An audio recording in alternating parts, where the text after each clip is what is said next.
I'm in the border between Jaffa and Tel Aviv. This is not the main junction, but it's a very important one. And one of the main streets of Jaffa as well. But it's Corona time, it's empty, it's not so crowded.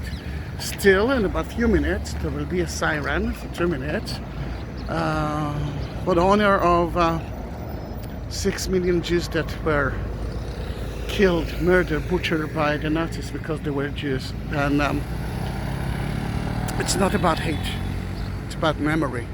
And it's a week before the Independence Day. Usually at that time, all the cars are supposed to stop. People might go out of the car or not. And stand silent or sit silent.